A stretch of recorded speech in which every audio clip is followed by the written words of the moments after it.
안녕하세요. 로켓 엔진 하나를 개발하는데 보통 얼마나 걸릴까요? 10년입니다.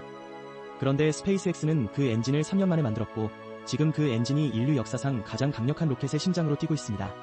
우주 개발의 역사를 돌아보면 늘 두 가지가 공통적으로 등장합니다. 엄청난 돈, 그리고 엄청난 시간. 아폴로 프로그램은 지금 돈으로 약 150조 원이 들었고 우주왕복선 한 번 발사에는 2조 원이 넘게 들었습니다. 국가 단위의 예산과 수십 년의 노하우가 없으면 엄두조차 낼 수 없었던 영역이었죠. 그러던 2002년 한 민간 기업이 조용히 등장했습니다. 직원 수백 명, 자본금은 일론 머스크가 페이팔을 팔고 받은 돈의 일부였습니다. 당시 업계 전문가들은 대부분 이렇게 말했습니다. 5년 안에 망한다고. 그런데 그 기업은 망하지 않았습니다. 오히려 우주산업의 문법 자체를 다시 썼습니다. 스페이스X가 업계를 충격에 빠뜨린 방식은 단순했습니다. 전통적인 항공우주 기업들이 절대 건드리지 않던 질문을 들고 나온 것입니다. 내 로켓은 한 번 쓰고 버려야 하죠. 당시로선 황당한 질문이었습니다. 로켓이란 원래 그런 것이었으니까요. 연료를 태우며 올라가다 분리된 동체는 바다에 떨어져 사라지고 남은 잔해를 건지는 일조차 포기하는 게 상식이었습니다. 비행기를 한 번 타고 바다에 버린다고 상상해보세요. 그것이 바로 기존 로켓 산업의 방식이었습니다. 스페이스X가 처음 펠컨 9 로켓의 1단 추진체 회수에 성공한 건 2015년 12월이었습니다. 로켓이 하늘 높이 솟구쳤다가 스스로 방향을 틀어 발사대로 정확히 돌아와 착지하는 장면을 전 세계가 생방송으로 지켜봤습니다. 제어실 안의 엔지니어들이 어린아이처럼 울고 소리를 질렀던 그 순간 우주산업의 경제학이 바뀌기 시작했습니다. 펠컨 9의 1단 추진체 한 기를 만드는 데 드는 비용은 약 350억 원입니다. 이걸 재사용하면 발사당 비용이 극적으로 줄어듭니다. 현재 펠컨 9의 일부 부스터는 이미 20번 이상 재사용됐습니다. 같은 로켓을 20번 쓴다는 건 비행기 한 대로 20번 항복하는 것과 비슷한 논리입니다. 경쟁사들이 한 번 발사하는 동안 스페이스X는 같은 로켓으로 10번을 날릴 수 있게 된 것이죠. 여기서 반전이 있습니다. 이 재사용 기술을 가능하게 한 핵심 부품, 바로 멀린 엔진은 스페이스X 내부에서 개발됐습니다. 그것도 항공우주 업계 관행의 절반도 안 되는 시간에. 비결은 빠른 실패였습니다. 엔진이 폭발하면 축하했습니다. 무엇이 잘못됐는지 데이터가 쌓이니까요. 기존 기업들이 한 번의 실패를 수년간의 조사와 보고서로 소화할 때 스페이스X는 같은 기간에 수십 번 실패하고 수십 번 개선했습니다.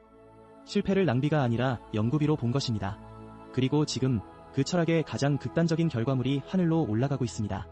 바로 스타쉽입니다. 스타쉽은 인류가 만든 가장 크고 가장 강력한 로켓입니다. 높이 121m, 아파트 40층 건물 높이입니다. 엔진 33개가 동시에 점화되면 발생하는 추력은 약 7,500톤, 지금까지 만들어진 어떤 로켓보다 강합니다. 아폴로 시대의 세턴 V 로켓과 비교해도 거의 2배에 가까운 힘입니다. 그런데 더 놀라운 건 크기나 힘이 아닙니다. 스타쉽은 로켓 전체 1단과 2단 모두를 회수해 재사용하도록 설계됐습니다. 2024년 10월 스타쉽의 5번째 비행시험에서 세계가 다시 한번 멈춰섰습니다. 슈퍼헤비라고 불리는 1단 부스터가 하늘에서 내려오더니 발사탑의 거대한 기계 팔의 공중에서 정확히 잡혔습니다.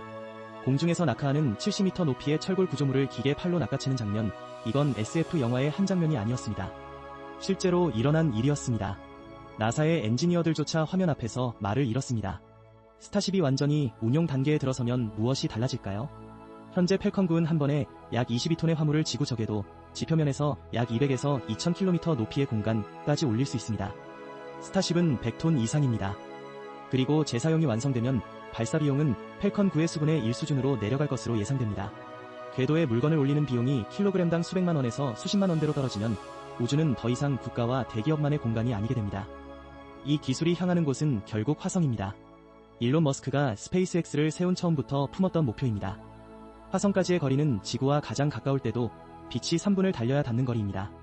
왕복 여행 기간은 최소 2년. 이 여정을 가능하게 하려면 스타쉽 같은 로켓이 화성 궤도에서 연료를 재충전할 수 있어야 하고 그 연료를 화성 현지에서 만들어야 합니다.